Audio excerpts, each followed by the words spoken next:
Greetings, community, and welcome to Entrepreneur Comics and another edition of Kevin's most anticipated reads tomorrow for New Comic Book Day, 7/10/2024. And here we are once more.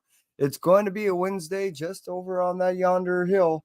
But today, we're going to go ahead and announce those books that I'm looking forward to read tomorrow. Prior to what I do, I want to acknowledge those of you that decided to want to cruise on in on the live. And Las Cruces, thank you so much. I appreciate you hanging out with me on this live on this Tuesday, New Comic Book Day Eve. And Christina, thanks for dancing. Appreciate you dancing. Don't stop dancing. Show you guys did the other night was great. It was awesome. And meanwhile, hey, buddy, I hope you're doing well. I hope all is good. And, everyone out there, I know seems like the whole country's cooking up right now. So try to stay cool, grab a nice book, grab a nice drink, and let's enjoy ourselves. Prior to which we do that, let's go ahead and get into those books that we're looking forward to reading tomorrow. How about we do that? All right, here we go. Starting off with, The Cult of Lamb, issue number 2. This is coming out tomorrow from Oni Press. I wasn't aware this is actually a video game, and supposedly kind of a fun one at that. I do not really play games of late, and I just really, unfortunately, don't have the time to kind of weasel into all the other stupid shit I do. But hey, reading is my thing, and this book is awfully fun. This book kind of gives you a background history of what the game's about and what the actual main character is all about, and it's pretty... Wow, this is the exact kind of stuff I like. It's wild, it's satirical, it's hysterical, it's satanical. It's everything that I really enjoy, all wrapped in something cute and fuzzy and fun, which is this little lamb that had to be, killed, unfortunately, but getting revenge. And this is a really interesting story. It's done in a hell of a lot of jest. I don't think it takes itself seriously whatsoever, and that's why I enjoy it thoroughly, and I can't wait to get into issue number 2. It's freaking awesome. So, hey, gonna throw that one out to the side. Eventually, I gotta get myself organized. Okay. After that, let's move out from Oni Press and cruise over to IDW. IDW is going to give us Teenage Mutant Ninja Turtles 40th Anniversary Comic Celebration issue number 1. Really, seriously, I was a breath. And if you don't believe me, look at the cover. You try to say that in one breath. Just saying. Remember, I added issue number 1. And that's the back. I had to put it in a Comic Clear because it just seemed like it deserved it. That's just saying. As you see, this is actually considered one of the retail incentives. I think it's one of the 1 in 10s. And this is, it's a collection of essentially an anthology of 6 stories in this one book, and it's really thick. It looks real fun. I kind of flipped through it already. The art is awesome. There's a Kevin Eastman story in there, and there's a lot of killer, Kevin Eastman style art. So I can't wait to get into it. Moving on from the old IDW, Teenage Mutant Ninja Turtles 40th Anniversary Comic Celebration issue number 1 that's coming out to you tomorrow on New Comic Book Day, 7/10/2024. Let's cruise over to Mad Cave Studios, who are going to give us Gotcha Man Galactor issue number 1. Do you feel kind of a little bombarded by all these issues that are coming out from Gotcha Man and Mad Cave? Good, because I'm kind of digging it, and so am I. I'm just saying, they go ahead and they slam us a little bit hard, and they got it. They hit us twice on 2 separate books, 2 separate titles of the same stories. They go ahead and give us a whole lot of background up front, and then we wait 2 more weeks later, and we go ahead and get Gotcha Man Gladiator or Galactor, which I believe it's supposed to be a 4-issue mini. Wow. All right, now I'm just saying that you're going to have to pony up some bucks if you're really interested, and if this is something that you're remotely, going to dive into, because when you dive into this, it's not an aspect. It's like you're jumping into a pool. You're not, it's a big one too. There's no waiting, there's no kiddie, there's no training. You're just jumping right into the deep end, and if you like it, well, good, because you're going to go ahead and spend a lot of money, and if you don't, I feel sorry for you. But the cool thing is me, it really, I'm buying my history. I'm buying, my youth, my nostalgia. And it's something that I really thoroughly enjoy, only because I really only got to see some of it when I was a kid on TV. Now that I can go ahead and get a little bit of different take on it and a cool background history, and how all these stories have been coming out of late have been really good. So I'm just looking forward to go ahead and getting into another Gotcha Man story. Just saying. Moving out from the Mad Cave Studios, let's cruise over to Dark Horse, who are going to give it to us Dawn Runner, issue number 4. This is an interesting one. This is written by Ron V,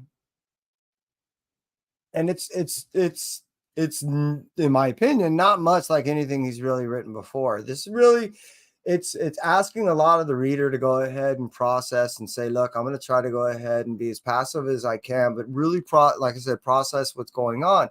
The imagery is stunning, the colors, the art is great. The storyline just asks a lot of the reader to try not to be overactive and try not to really figure out what's going on, as much as simulate what's going on and allow it to go ahead and be part of you. So at the end of the story, hopefully it makes sense. Please make sense. You've always done well by me before, Ron V, so I hope you still do it. I've been enjoying it, and I think it's cool. It's a story essentially of a mech warrior, and you have to bond with it. Kind of like a Pacific Rim type thing, but only cars one. However, this individual who's a really good pilot is kind of like doing this outer body thing, and it seems like it's kind of shifting into the future. That is overall the thing that's going on. It's just that I don't want to misinterpret really what's going on, because there seems like there's a lot more than just that. But that seems primarily the root of it, along with, well, there is aliens that have invaded the earth, and the only way you can fend them off is with these mech warriors. Kind of missed that part, didn't I? It's an awesome story, but like I said, it does have a lot going on. So if you're really not really willing to hold on with both hands and maybe your teeth, you might not quite enjoy that one. But I'm loving it. It's out there. Moving out from the Dark Horse Studios, with this cruise over to Image Studios, who are going to give us Geiger issue number 4. Those that are reading are love it. There's nothing that I've been able to talk to people about this whole unnamed universe, Ghost Machine universe,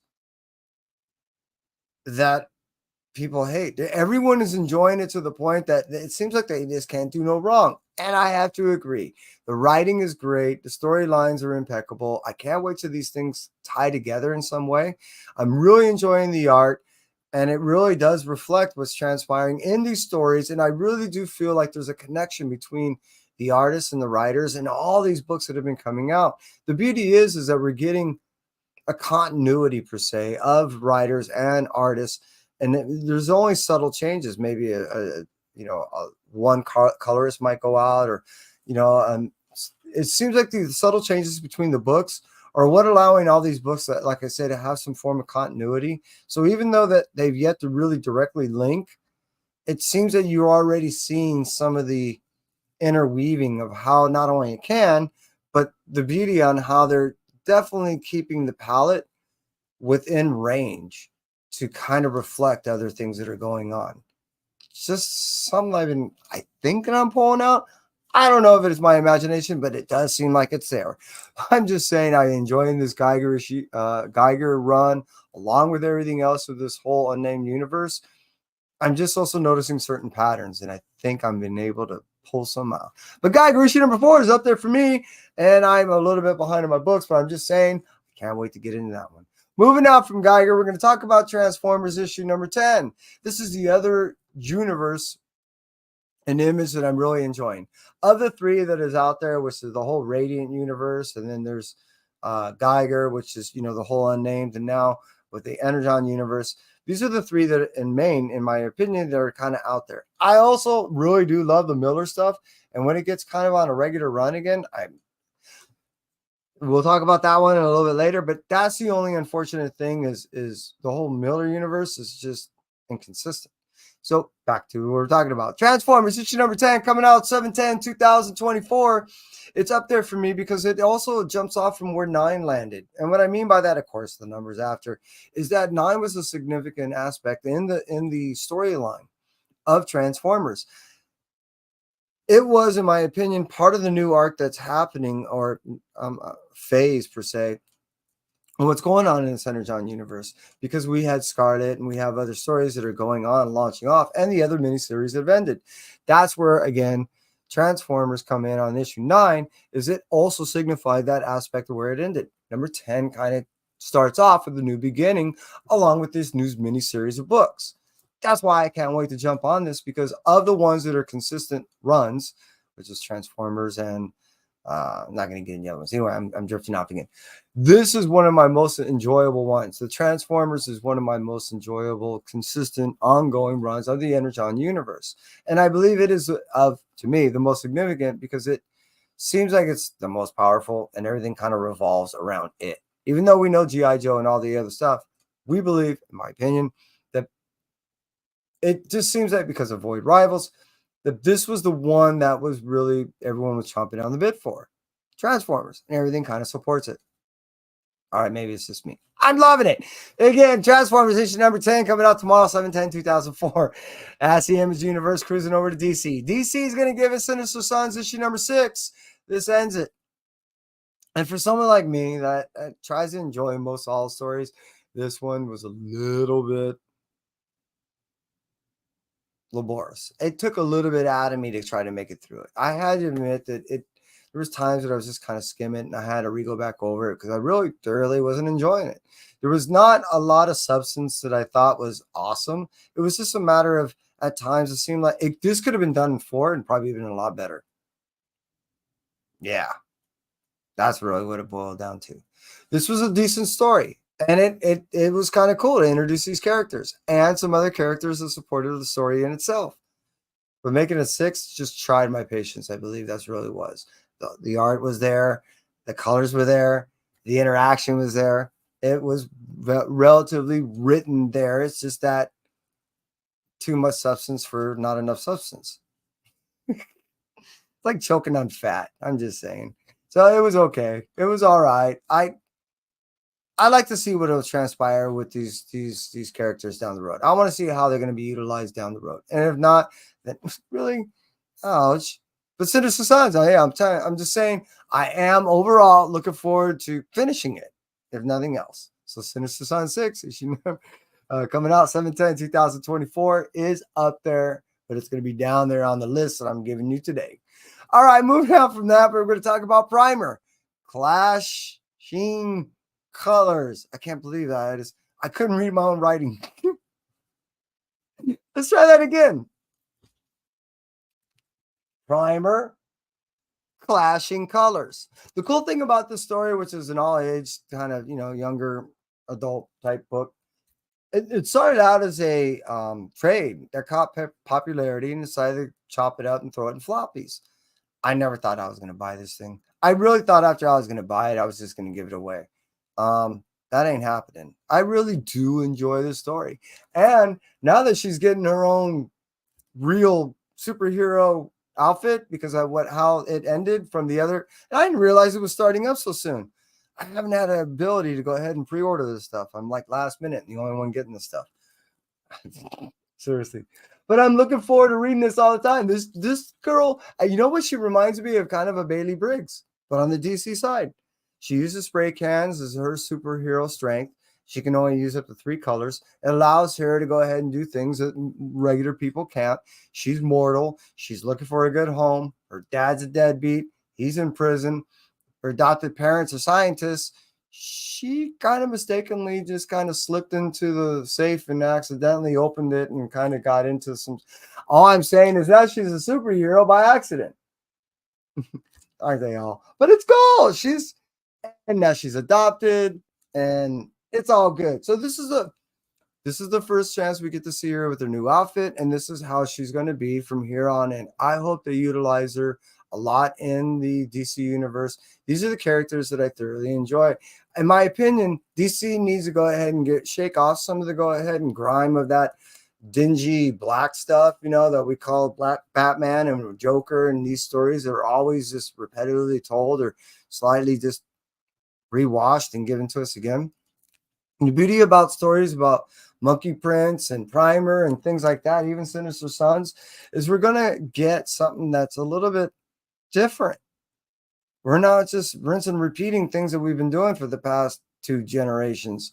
And I enjoy that. So again, Primer, you're up there for me. All right, moving on from that, it's a DC. It's the only 2 titles for me is cruising over to the Marvel place because we're going to get Amazing Spider-Man issue number 53. Oh, yes, we are. And a 1 in 25 for me. Look at all those Spideys. Lucky, lucky, lucky. Isn't that cool? Just saying. So I'm looking forward to getting into this. We got Normie back. We got Green Guy. We're getting all the stuff that we normally love to hate about a character that we've all grown to hate and love to do so when I am thoroughly lost. But what I'm getting at is Norman has been putting on this facade for so long. I knew that Zeb was putting on all this. Been working on this for quite a long time, and he's been trying to put together multiple facets to go ahead and tell a story that's been going on for the past 2 years. This set up a whole nother story that supposedly is going to be told for, I think, the next year or so. And I've been enjoying the run. As far as some of the Spidey stories that we've been getting ongoing in the past, I don't know, 5 years, this has been my most enjoyable. I've really been digging this. So I'm looking forward to not only getting into, which I got to still read 52, but read 52 and now 53.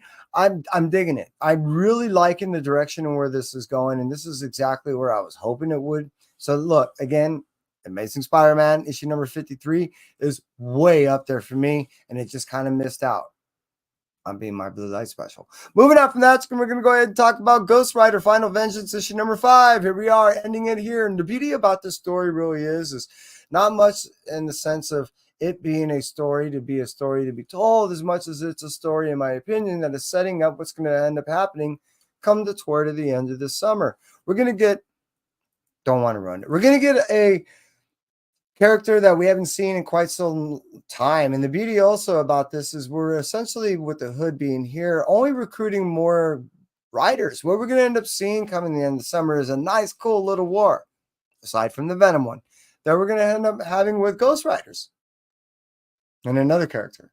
It's going to be awesome. There's a couple characters that I've been looking forward to seeing. This is one that's coming up. I'm not ruining it.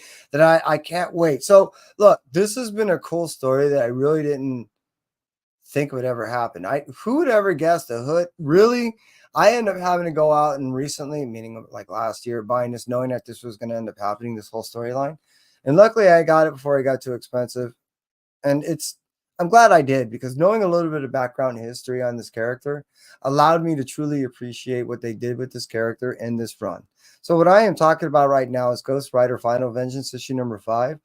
I believe that series is a great reflection on what we like to read a Ghost Rider story about. And it was fun. Fury. Fiery, fury, fun. Yeah, try to say that 3 times fast. Moving out from that, we're going to go ahead and talk about Giant Size Silver Surfer, issue number 1.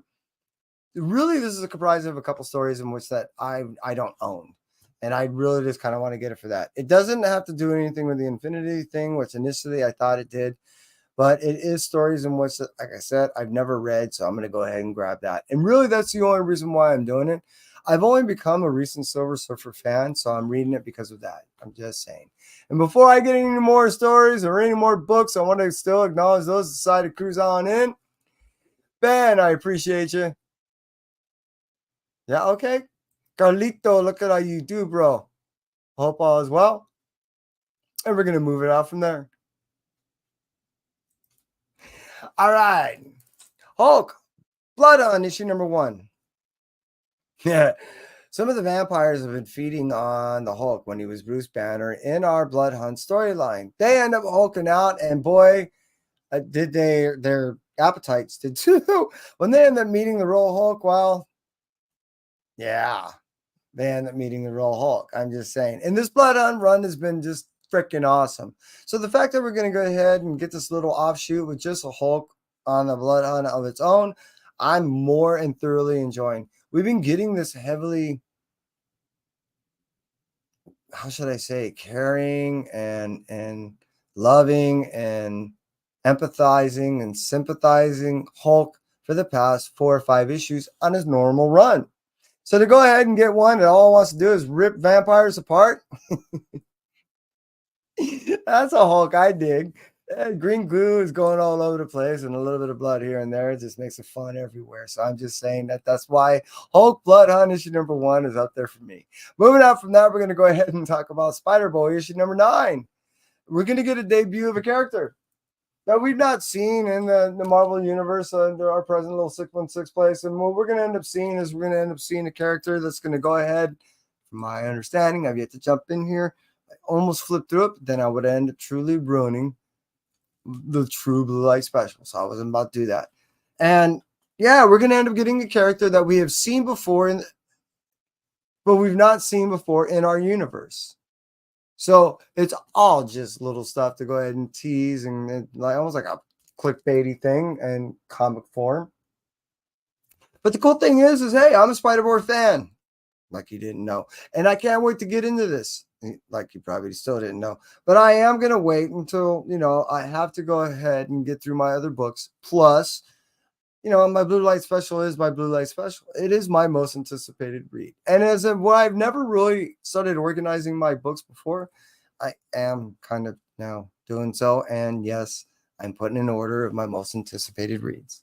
But moving on from that, we're going to talk about a few more books here. Symbiote Spider-Man 2099, issue number 5. I believe this finishes out this miniseries. And wow, Miguel's never going to be the same. I'm just saying that this was a great storyline. This was a fun story. Miguel, there's another one of those characters. I never really truly realized how much I liked you as a character. 2099 as a Spider-Man character is unique in all its own. We usually get this offshoots to these characters, and then we try to spin them little ways in which that make their own little unique, character that they can only put their little niche in their own place and say, "Look, I'm different." But most of them don't. Really, they're just, you know what I mean. So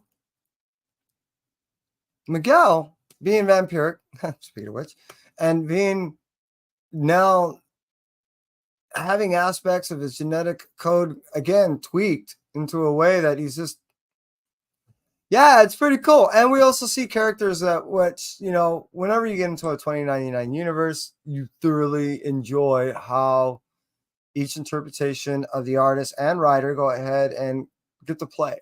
And I thoroughly enjoy artists and creators being able to being allowed to have some freedom in their interpretations of the characters in which that they get to play with. I frequently get to talk to a lot of these people, and when I get certain things signed, that's one of the things that they do disclose to me, is that not always do they get the freedoms that they sometimes have when it comes to like what ifs, or like in the case of this 2099s. So I think that's one of the things I really enjoyed, was how much that I felt that there was a passion behind the story that to me was behind both the writer and the artist. And you just kind of you felt that as you're reading it, and it was thoroughly enjoyable. There's a lot of action, there was a lot of adventure, and there was a couple of turns that I really wasn't expecting. So there's a lot of storyline and plot that where I was trying to predict wasn't really necessarily going in the way that I thought.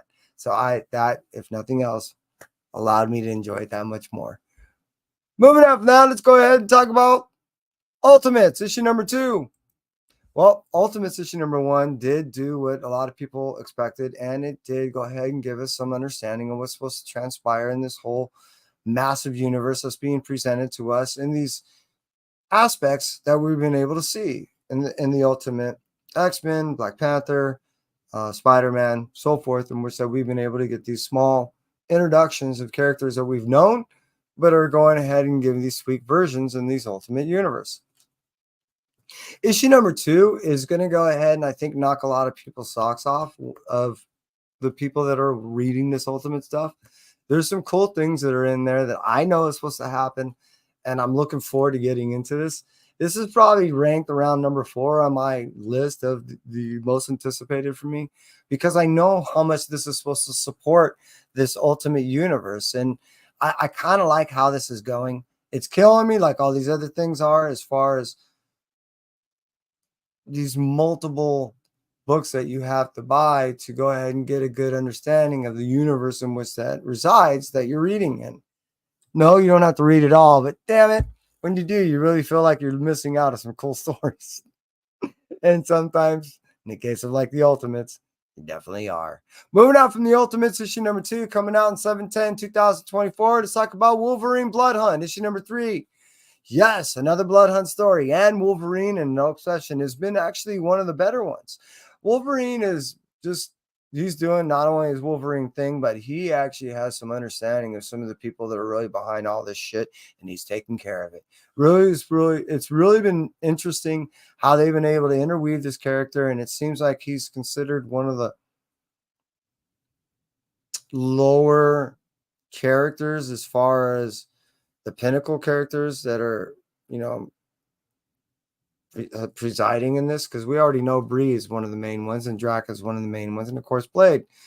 But it's interesting how much work and problem solving, how much shit fucking Wolverine has been able to do for someone that wanted nothing to do with this. He's like, just leave me alone. All right, if I have to. It looks like I have to. So that's why Wolverine Blood Hunt issue number 3 is really high up there for me. I've been enjoying it. It's been able to allow me to laugh at some of this gruesome stuff that's been going on. And it's Wolverine's just doing his thing. Logan's awesome. So what can you say? It's up pretty high up there on my list. But what we're here for is, you guessed it, Blue Light Special. And this week's Blue Light Special is Kid Venom. Now on this, I have to kind of blame just a little bit on Jigs. Jigs, damn you. I was only kind of buying some of this stuff, but wow. After talking to you kind of got me to go all in. I ended up buying all those other Kid Venoms, and we've been on a 4-month wait for this book. It's been hold and hold and hold. And I even possibly think that the next one won't even be out for 5 weeks. I doubt it's going to be on schedule. However, that doesn't mean that I ain't anticipating this. Yes, 125. This Blue Light Special is something I've been anticipating for quite some time. I've read all the past stuff that were into the Venomverse that gives us all these mini storylines. I end up going out and buy that one book that gives us Ken Venoms with all the comprised minis in one book. I end up rereading everything through. And one of the reasons why I guess this character really, I guess, really sinks into something that I, as a kid myself, or younger guy, was also doing is, well, let me explain. At the age of 25, I started taking martial arts, and the martial art in which that I took forced you to go ahead and do a lot of reading and writing, and you had to give essays, and you had to learn reputable martial arts from around the world. You had to have an understanding of where our art originated. You have to have an understanding of time periods within Japan. And feudal, being one of my favorites, is kind of a reflection on where we get Kid Venom residing. So he not only is, much like Usagi Yojimbo, giving us a lot of folklore that's integrated into the storylines, but the writer is giving us a lot of stuff that we've never seen with symbiotes before. Me being a self-proclaimed symbiote slut, I am thoroughly enjoying a person that can go ahead and take something that has been pre-existing for quite some time and put another new little twist on it. So here we are getting another new little twist on a character, symbiote, that we've seen quite from so long, being able to consume other characters. It's pretty interesting to see that there is a symbiote sole purpose out there to consume symbiotes for the sake of good, theoretically. We'll see how that works out. So, and the being that this kid is struggling, being a kid and always trying to do the right thing, and much like a Bailey Briggs type of situation, it's a kid dealing with a lot of shit that no kid should have to deal with. Kid Venom is really, again, another one of those stories that, in my opinion, is another reflection of kind of what's going on in present society that we see in multiple places around this globe. A lot of people are having to deal with a lot of things that are not normally dealt with on a kid level, even though they're forced upon you, and you just have to contend. And being that it feels like you're being consumed, or being that sometimes you kind of make up your own friend in your head, are also things that we end up seeing in the storyline with Kid Venom.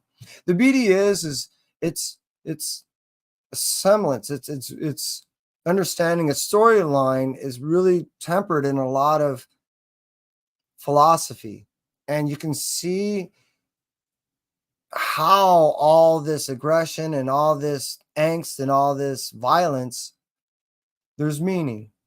And it may not be a meaning that you like, but there's meaning. And I guess that's one of the reasons why I truly enjoy what little I've been able to see of this book, and why it means so much to me to go ahead and get my grubby little hands on this book as soon as I click stream away. I'm just saying, I can't wait to get off the stream, and I appreciate you being here. And all those who thoroughly enjoyed this, hit that like, hit that subscribe. I look forward to seeing you here once again. And that's it for me, Entropy. Everyone stay well. Take care.